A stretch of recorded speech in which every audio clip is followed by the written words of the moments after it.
नमस्ते। तो आज जिस कहानी पर हम बात करने वाले हैं उसका नाम है काश ऐसी बहू सबको मिले।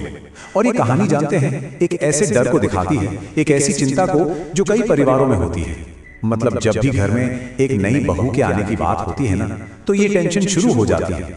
और कहानी की शुरुआत ही होती है इस एक लाइन से। जरा सोचिए, संगीता कहती है, कभी कभी मुझे लगता है कि मैं अपने बेटे की शादी ही ना करवाऊं। अब ये डर सिर्फ संगीता का नहीं है, बल्कि यही वो गहरा डर है जिस पर ये पूरी कहानी टिकी हुई है। पर सवाल तो यही है कि संगीता को आखिर ऐसा लगता क्यों है। तो आखिर संगीता के इस डर की वजह क्या है। देखिए, उसकी ये जो चिंताएं हैं ना, ये कोई हवा में नहीं है। ये सब उसने अपने आसपास जो देखा है, जो अनुभव किया है, उसी से निकली है। मतलब संगीता का डर यूं ही नहीं है, वो अपनी आंखों से अपनी बहन सरला को उसकी बहू के हाथों दुख उठाते हुए देख रही है। अपनी पड़ोसन नीलम को देखती है जो घर में नौकरानी बनकर रह गई है। उसकी अपनी सहेलियां, वो भी अपनी बहुओं से परेशान हैं। और तो और जब वो अखबार उठाती है तो वहां भी बुजुर्गों के साथ बुरे बर्ताव की खबरें पड़ती हैं। तो जाहिर है इन सब चीजों ने मिलकर उसके मन में एक गहरा डर बिठा दिया है। तो चलिए अब मिलते हैं उस किरदार से जो संगीता के सारे डरों की जीती जागती तस्वीर है। ये है उसकी बहन सरिता की बहू संध्या। और संध्या का कैरेक्टर हमें यही दिखाता है कि कैसे एक बहू घर में झगड़े की जड़ बन सकती है। और इसकी चालाकी देखिए, ये अपने पति सूरज को अपनी ही मां के खिलाफ करने के लिए क्या करती है। ये खुद अपना हाथ मरोड़ती है, चोट का नाटक करती है और इल्जाम सीधा अपनी सास पर डाल देती है। मकसद बस इतना है कि सूरज का अपनी मां पर से भरोसा उठ जाए। पर ये तो बस दिखावा था, असलियत तो कुछ और ही है। मन ही मन वो सोच रही होती है, बस देखती जाइए माँ जी, कैसे मैं धीरे धीरे आपके बेटे को आपके ही खिलाफ कर दूंगी। मतलब वो ये सब कुछ जानबूझकर कर रही है ताकि सूरज अपनी माँ से पूरी तरह अलग हो जाए। तो अब कहानी में आता है ट्विस्ट। संगीता की जिंदगी में एक बहुत बड़ा बदलाव आने वाला है, क्योंकि उसका बेटा अचानक एक लड़की से शादी करके घर ले आता है और उस लड़की का नाम है सोनम। जरा सोचिए उस सीन के बारे में। संगीता दरवाजा खोलती है और सामने उसका बेटा संजय वरमाला पहने सोनम के साथ खड़ा है। अब जो संगीता के मन में पहले से डर बैठे हुए थे ना, उसकी वजह से उसका पहला रिएक्शन खुशी का नहीं होता, बल्कि वो पूरी तरह डर जाती है। उसे लगता है बस जो भी बुरे सपने वो देख रही थी अब वो सब सच होने वाले हैं।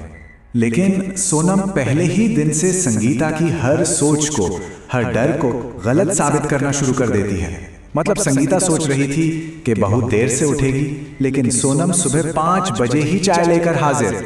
संगीता को लगा था कि वो आलसी होगी, पर सोनम तो घर के सारे काम खुद ही संभाल लेती है। हर बात संगीता की सोच के बिल्कुल उलट।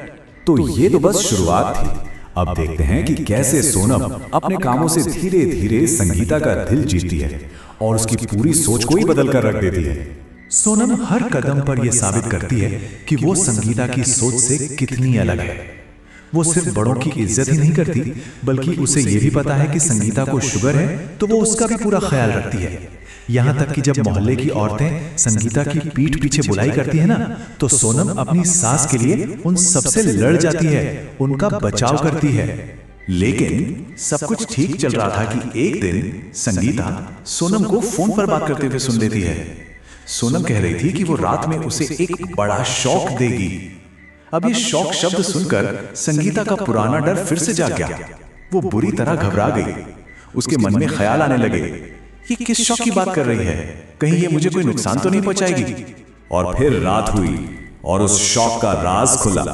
वो शौक असल में संगीता के लिए एक सरप्राइज बर्थडे पार्टी थी। सोनम ने न सिर्फ सारी तैयारी की थी, बल्कि अपनी सास की सेहत का ख्याल रखते हुए खुद अपने हाथों से शुगर फ्री केक बनाया था।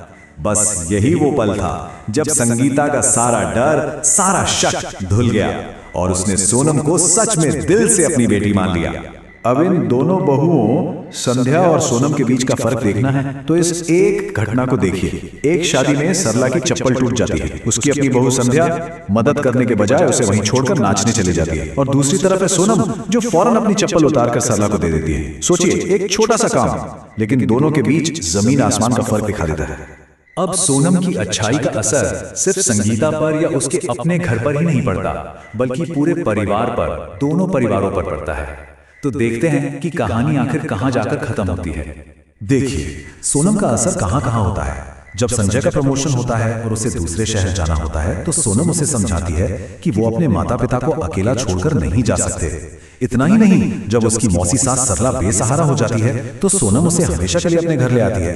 और ये देखकर सरला के बेटे सूरज की भी आंखें खुल जाती हैं। उसे अपनी गलती का एहसास होता है, वो अपनी माँ के पास लौट आता है। मतलब सोनम की वजह से बिखरे हुए रिश्ते फिर से जुड़ जाते हैं। और आखिर में संगीता के दिल से बस एक ही दुआ निकलती है, जो इस कहानी का नाम भी है, काश हर किसी को ऐसी ही बहू मिले। तो ये कहानी इसी उम्मीद पर खत्म होती है कि एक बहू वाकई बेटी बनकर परिवार को जोड़ सकती है।